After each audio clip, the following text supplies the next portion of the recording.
Hello everyone, welcome to our YouTube channel education plus. और जैसे कि हम लोग का कोल और पेट्रोलियम लेक्चर चल रहा था, चैप्टर चल रहा था, जिसमें हम लोग फर्स्ट चैप्टर कंप्लीट कर चुके, फर्स्ट लेक्चर हो चुका था हम लोग का। और कोल पेट्रोलियम ये आज हम लोग का नेक्स्ट लेक्चर होने वाला है, जिसमें आज हम लोग का कोल एंड पेट्रोलियम पूरा कंप्लीट हो जाएगा। जितना भी आप लोग का क्लास 8 का सिलेबस है पूरा कवर हो जाएगा इसमें। और जहाँ से भी चाहे आप लोग क्वेश्चन लगा सकते हैं, आराम से बन जाएगा। और खास करके जवाहर नवोदय विद्यालय के बच्चे, आप लोग क्वेश्चन प्रैक्टिस पे ज़्यादा ध्यान दें, क्योंकि एग्जाम में क्वेश्चन ज़्यादा से ज़्यादा आने का चांस रहता है। ठीक है, चलिए हम लोग आगे देखते हैं पेट्रोलियम आखिर है क्या चीज़। ठीक है, अगर हम लोग डेफिनेशन की ओर जाएँ तो पहले है कि पेट्रोलियम क्या चीज़ है। यहाँ देखते हैं, सबसे पहले एक कलर ले लिया जाए। You know that petroleum is use as a fuel.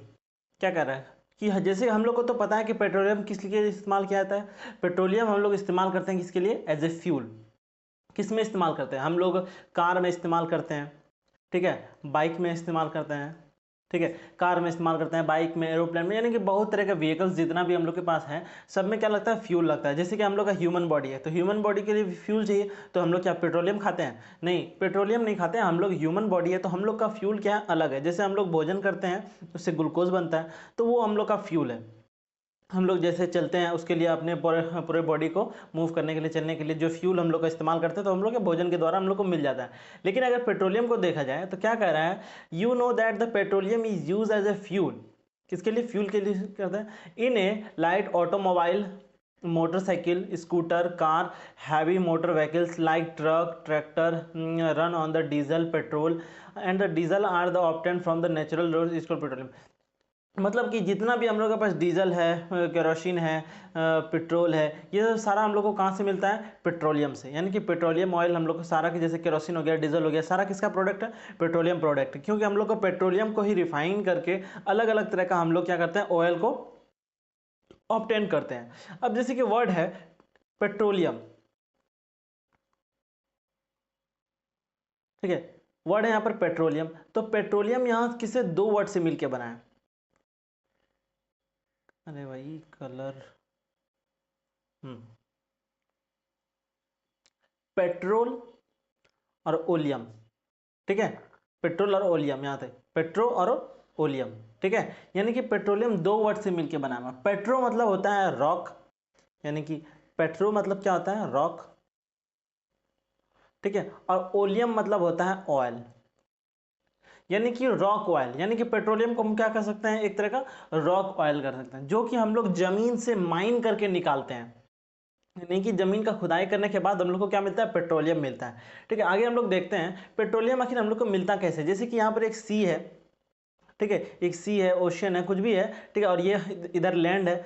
जहाँ पेट्रोलियम जमीन में भी मिल सकता है और फिर कहाँ मिल सकता है? पानी में भी मिल सकता है। जब मान लें कि जैसे कोई बड़ा फिश, ठीक है, कोई बड़ा फिश क्या कर गया? डेड कर गया, ठीक है, बड़ा फिश डेड कर गया, और वो मर के आके बॉटम पे क्या हो गया? मतलब ये मरने के बाद, ठीक है, कुछ दिन के बाद सड़ उड़ के गल के एकदम यहाँ पर आ गया, फिर इसके ऊपर सैंड जमा हो गया, सेडिमेंट जमा होते गया, मतलब धीरे धीरे क्या गया? उस जमीन के अंदर जाने लगता है।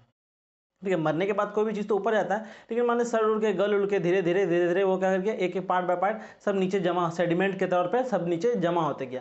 जमा होते होते होते उसके ऊपर सैंड का लेयर चढ़ते चढ़ते चढ़ते लाखों करोड़ों सालों के बाद उसके ऊपर हाई प्रेशर और टेम्परेचर झेलने के बाद वो किस में कन्वर्ट हो जाता है? ऑयल में कन्वर्ट हो जाता है। कुछ गैस में भी कन्वर्ट हो जाता है, ऑयल में भी कन्वर्ट हो जाता है। वहीं से हम लोग को क्या मिलता है? पेट्रोलियम मिलता है। लिखा हुआ है पेट्रोलियम क्या है? The petroleum was formed from organism living in the sea. यानी कि पेट्रोलियम हम लोग को कहाँ मिल सकता है? जो ऑर्गेनिज्म हम किस में रहता है? सी में रहता है, उससे मिलता है। As they are organism died their body settle at the bottom. क्या करता है? सारा उसका बॉडी कहाँ डाउन कर सेटल कर जाता है? एज ए सेटल डाउन रहता है at the bottom of the sea and get covered with layer of sand and the clay. यानी कि क्ले और सैंड से, यानी धूल मिट्टी से धीरे धीरे कवर होते होते होते होते लाखों करोड़ों सालों के बाद, ठीक है, over millions of the year, absence of air, यानी कि बिना हवा के प्रेजेंस में, यानी कि देखो पानी के अंदर क्या है? एयर तो नहीं है, ऑक्सीजन है, लेकिन बहुत कम क्वांटिटी में, ठीक है, उसके बाद फिर है high temperature and the oxygen, यानी कि टेम्परेचर और प्रेशर झेलने के बाद वो धीरे धीरे धीरे धीरे किस में कन्वर्ट होना शुरू कर देता है, ऑयल में कन्वर्ट होना शुरू करता है। यानी कि हम पहले बताए थे कि पेट्रोलियम हम लोग को कहाँ मिलता है, देखो सूखे लैंड में भी मिल सकता है और हम लोग को जमीन पानी में भी मिल सकता है। अब पानी में कैसे मिलता है, जैसे बड़ा बड़ा ऑर्गेनिज्म सब डेड हो गया, मर गया, ठीक है, धीरे धीरे वो जमा होते गया नीचे, उसके ऊपर लेयर बाय लेयर सैंड उंड चढ़ते चढ़ते चढ़ते धीरे धीरे एंड हाई प्रेशर और टेम्परेचर के बाद वो क्या होता है, ऑयल और पेट्रोलियम में कन्वर्ट हो जाता है, ऑयल और गैस में। ठीक है, अब नेक्स्ट बढ़ते हैं, रिफाइनिंग ऑफ पेट्रोलियम। अब हम लोग को जो पेट्रोलियम हम लोग को यहाँ पर मिला, यानी कि यहाँ पर जो हम लोग को जो ऑयल मिला, ठीक है, उसका क्या करेंगे। ऐसा नहीं है कि हम लोग यहीं पर हमको डीजल मिल जाता है, केरोसिन मिल जाता है, पैराफिन मिल जाता है, अलग अलग यहाँ पर नहीं मिलता, हम लोग को एक ऑयल मिलता है, ठीक है, कच्चा तेल। उस ऑयल को हम लोग रिफाइन करते हैं और जो कच्चा तेल निकलता है उसको क्या बोलते हैं, क्रूड ऑयल। ठीक है, वो तेल मिलता है, उसको हम लोग क्या करते हैं, रिफाइन करते हैं और उसमें हम लोग को अलग अलग तरह का हम लोग को क्या मिलता है, ऑयल मिलता है। जैसे कि petroleum is a dark oily liquid, क्या है, डार्क ऑयली लिक्विड, जिसको हम बोले थे क्रूड ऑयल। क्रूड ऑयल किसको बोलते हैं, इसी को बोलते हैं। जैसे कि dark oily liquid, it has unpleasant smell, यानी कि इसका स्मेल क्या रहता है, अच्छा नहीं होता है। ठीक है, it is a mixture of various constituent such as petroleum, gas, petrol, diesel, lubricant oil, paraffin wax, यानी कि उसके अंदर मौजूद रहता है सारा चीज़, यानी कि उस क्रूड ऑयल के अंदर सारा तेल मौजूद रहता है। जब हम लोग उसको रिफाइन करते हैं तब हम लोग को एक एक अलग तरह का हम लोग को प्रोडक्ट मिलता है। लिखा हुआ है the process of refining of various constituent fraction of petroleum is known as refining. Refining किसको बोलते हैं, इसी को बोलते हैं द प्रोसेस ऑफ सेपरेटिंग, किसको, the process of separating of constituent fraction of petroleum, यानी कि पेट्रोलियम से जो हम लोग अलग अलग तरह का जो हम लोग ऑयल निकालते हैं, जैसे केरोसिन हो गया, पैराफिन वैक्स हो गया, डीजल हो गया,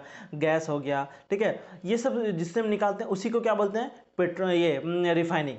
और यहाँ ये कहाँ पर क्या आता है, it is carried out in A petroleum refinery, इसको कहाँ परफॉर्म किया जाता है, पेट्रोलियम रिफाइनरी, यानी कि जहाँ पर इसका लेबोरेटरी रहेगा, यानी कि बड़े लेबोरेटरी रहेगा। ऐसा नहीं कि किसी भी रूम में आके हम लोग क्रूड ऑयल लेते हैं उसको रिफाइन कर रहे हैं, नहीं, जहाँ पर इसका प्रॉपर अरेंजमेंट एप्लीकेंट से वगैरह रहेगा ताकि हम लोग इस्तेमाल करके उसको हम लोग आराम से रिफाइनिंग कर सकते हैं। ठीक है, तो ये कहाँ किया जाता है, पेट्रोलियम रिफाइनरी। अब जैसे कि यहाँ पर जैसे ये एक पिक्चर दिया हुआ है पेट्रोलियम रिफाइनरी का, ठीक है, तो वो कितना बड़ा सेटअप है, ये लिखा हुआ है at the refinery the crude oil is A mixture of फ्रैक्शनेटेड into the different compartment, और इसी को क्या बोलते हैं, जिस प्रोसेस से हम लोग को ये तेल मिलता है, जिस रिफाइनरिंग से मिलता है उसको हम लोग क्या बोलते हैं, फ्रैक्शनल डिस्टिलेशन। ठीक है, यानी कि किस प्रोसेस से मिलता है, ऑयल तो हमको मिलता है, चलिए क्रूड ऑयल से मिलता है, लेकिन कोई प्रोसेस होगा ना, जो प्रोसेस करने के बाद हम लोग को अलग अलग तरह का हम लोग को क्या मिलता है, तेल मिलता है, तो उसको क्या बोलते हैं, फ्रैक्शनल डिस्टिलेशन। यहाँ पर लिखा हुआ है at the refinery the crude oil mixture, यानी कि क्रूड ऑयल किसका मिक्सचर है, किसका, बहुत सारे।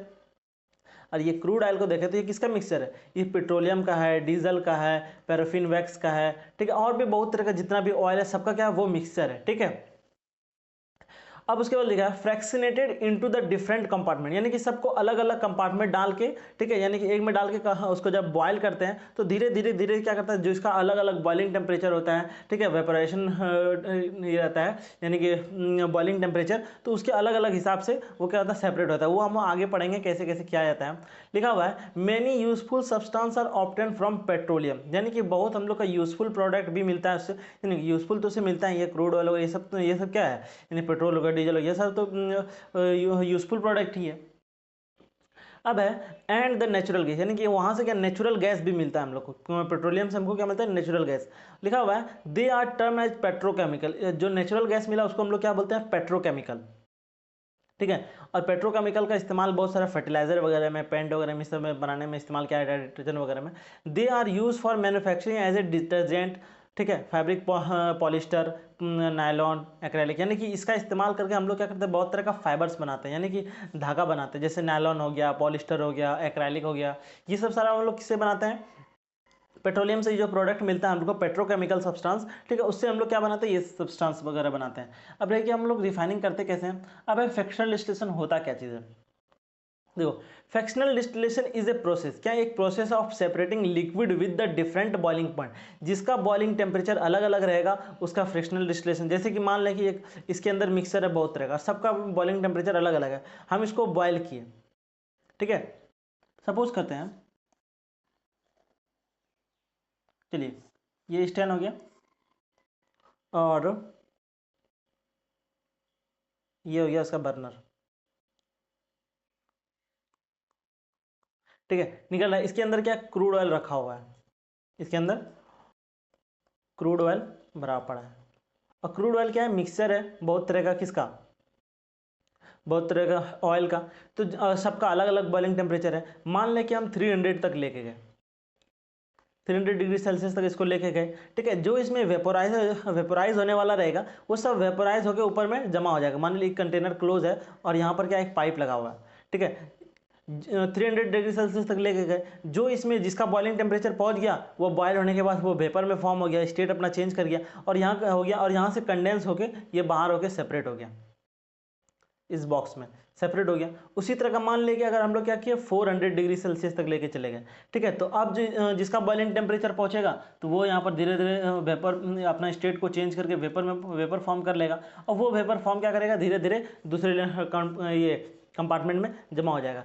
इसी को बोलते हैं हम लोग क्या, फ्रैक्शनल डिस्टिलेशन। यानी कि बॉइलिंग टेम्परेचर के हिसाब से हम लोग क्या करते हैं, ये क्रूड ऑयल में जितना भी कंस्टिट्यूएंट पार्टिकल रहता है उसको हम लोग कलेक्ट करते हैं। तो अगर पूछा जाए फ्रैक्शनल डिस्टिलेशन किसके बेसिस पे क्या रहता है, तो हम लोग उसका बेसिस प्रिंसिपल क्या रहता है, डिफरेंट बॉइलिंग पॉइंट, सबका अलग अलग बॉइलिंग पॉइंट है। इसी वजह से हम लोग उसको आराम से उसको हम लोग आराम से उसको निकाल लेते हैं। अब एक क्रूड ऑयल का definition, crude oil is a type of fossils fuels which is unrefined, जो कि अनरिफाइंड रहता है, यानी कि कच्चा तेल। Petroleum product are composed of hydrocarbon, ये याद रखना। यानी कि पेट्रोलियम प्रोडक्ट किसका बना होता है, हाइड्रोकार्बन। हाइड्रोकार्बन मतलब यहाँ पर लिखा हुआ हाइड्रो और कार्बन, यानी कि वैसा सब्सटेंस जिसमें हाइड्रोजन और कार्बन का कंपोनेंट रहेगा, जैसे कि CH4 मीथेन, ठीक है। यानी कि CH4 इसमें क्या है, कार्बन है और हाइड्रोजन है, यानी कि और कुछ नहीं है, तो ये क्या है, एक हाइड्रोकार्बन है, ठीक है। यानी कि जितना भी पेट्रोलियम प्रोडक्ट रहता है सब क्या रहता है, हाइड्रोकार्बन, कंपोज्ड ऑफ हाइड्रोकार्बन, यानी कि मेनली उसमें हाइड्रोजन और कार्बन से मिलकर बना हुआ होता है। समझ गए। अब हम लोग आगे देखते हैं कि कैसे काम करता है, ठीक है। जैसे कि यहां पर था,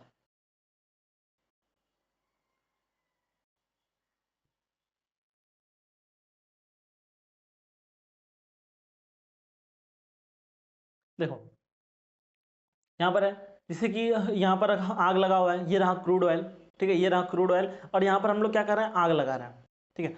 मान लेते हैं जिसका टेम्परेचर क्या रहेगा, 500 डिग्री सेल्सियस से नीचे रहेगा, ठीक है। जिसका बॉइलिंग पॉइंट रहेगा 500 डिग्री सेल्सियस से, वो एवोपोरेट करके बाहर निकल जाएगा। जिसका 300 से लेकर 50 तक रहेगा वो फिर वेपोरेट करके फिर बाहर निकल जाएगा। फिर इसी तरह का मतलब कि जिसका जितना बॉइलिंग टेम्परेचर तक पहुंचते जाएगा, यानी कि इस बर्नर का टेम्परेचर हम लोग बढ़ाते जाएंगे, टेम्परेचर बढ़ते जाएगा, और जिसका बॉइलिंग पॉइंट तक पहुंचेगा, जिसका बॉइलिंग पॉइंट मान लें कि ये फ्यूल ऑयल का बॉइलिंग पॉइंट पहुंच गया, ठीक है। जैसे बॉइलिंग पॉइंट पहुंचा तो वो क्या होगा, बॉइलिंग करना शुरू करेगा, बॉइलिंग करेगा, उसके बाद फिर वो अपना स्टेट को चेंज करेगा, यानी कि वो वेपर फॉर्म में चले जाएगा। वेपर फॉर्म में जैसे जाएगा तो वो साइड हो जाएगा वहाँ से, यानी कंडेंस हो गया, यानी कि वेपर फॉर्म हुआ, यानी कि ये अगर ऐसे सीट बना हुआ है, यहाँ पर वेपर फॉर्म हुआ, सब वेपर फॉर्म में यहाँ पर कलेक्ट हो जाएगा, और धीरे धीरे ये साइड हो गया, यहाँ पर क्या हो जाएगा, कलेक्ट हो जाएगा एक साइड में। समझ गए।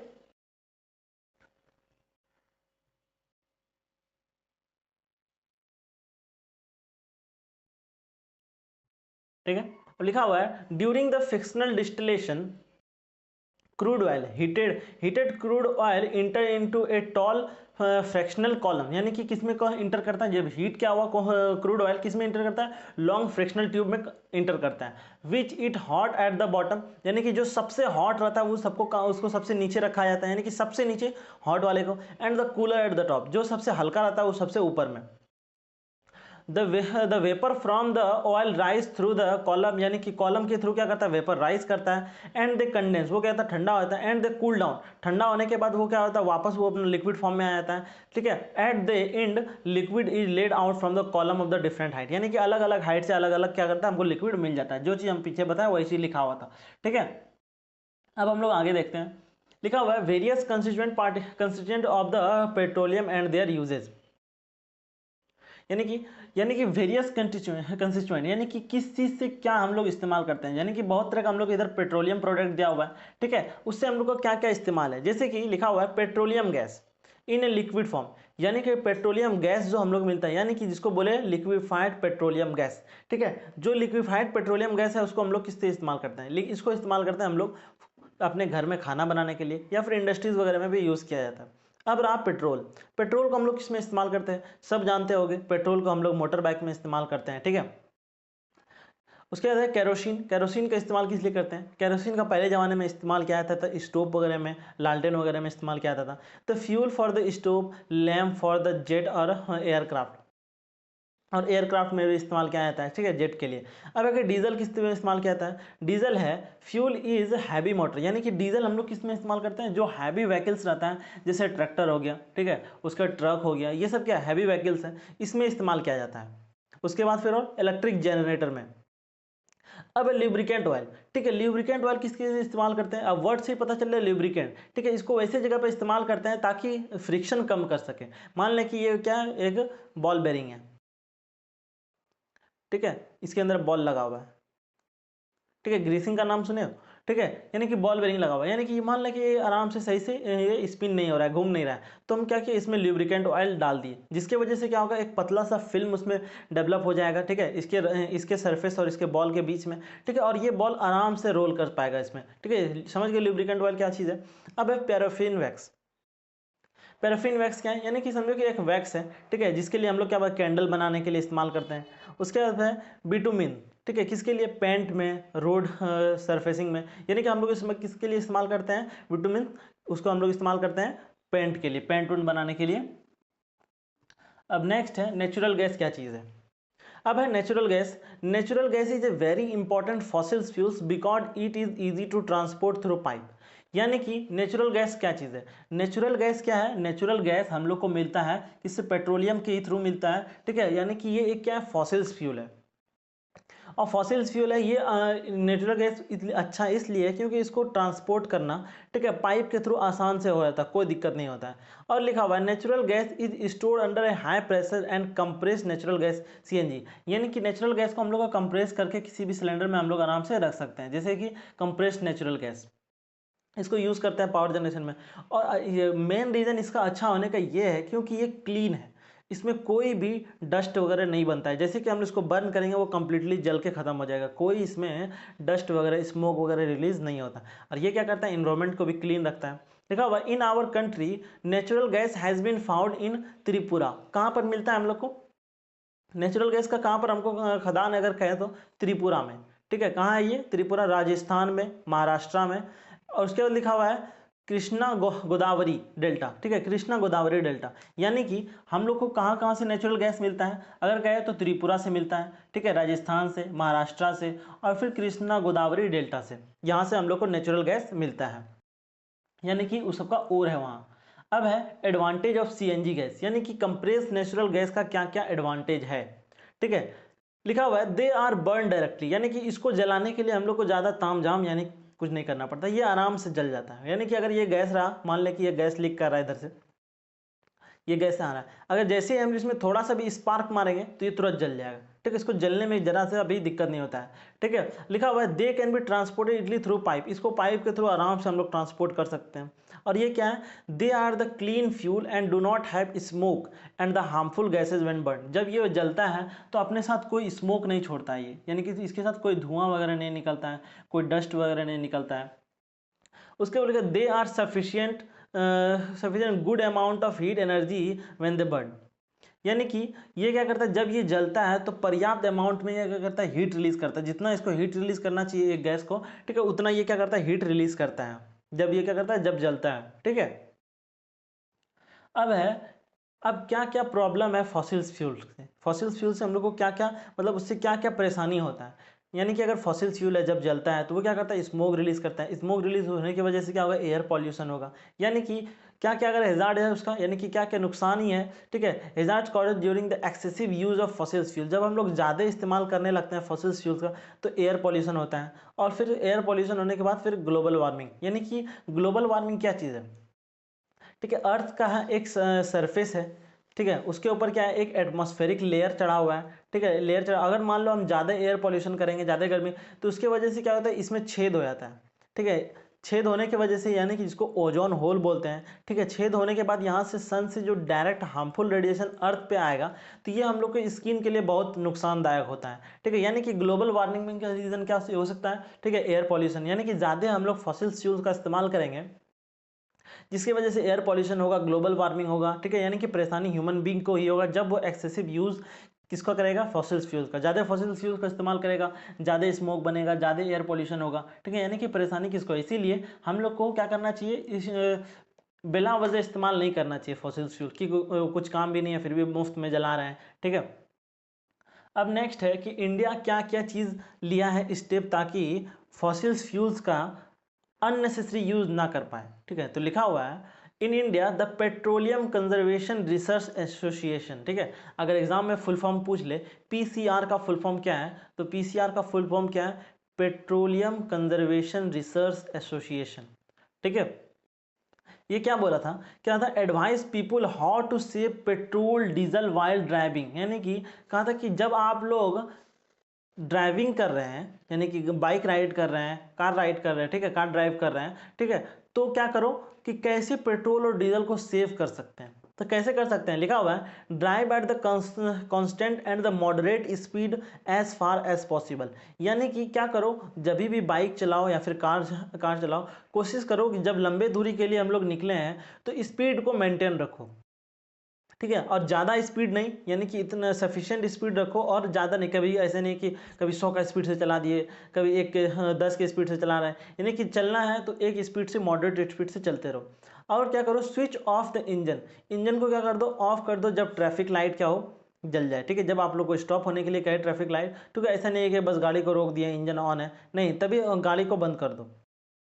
लिखा हुआ है ensure A correct tyre pressure, और टायर का प्रेशर भी क्या कर लो, चेक कर लो, ठीक है, ताकि प्रेशर सही रहे, जिसके वजह से इंजन को ज़्यादा लोड ना पड़े, जिसके वजह से क्या हो, ज़्यादा ऑयल खर्च ना हो, ठीक है। लिखा हुआ है ensure regular maintenance of the vehicles, और व्हीकल का भी मेंटेनेंस जरूरी है। अगर व्हीकल्स का मेंटेनेंस जरूरी नहीं रहेगा तो क्या करेगा, वो ज़्यादा तेल खाना शुरू कर देगा, ज़्यादा पेट्रोल यूज होगा ज़्यादा, इसीलिए व्हीकल्स का मेंटेनेंस भी क्या है, जरूरी है।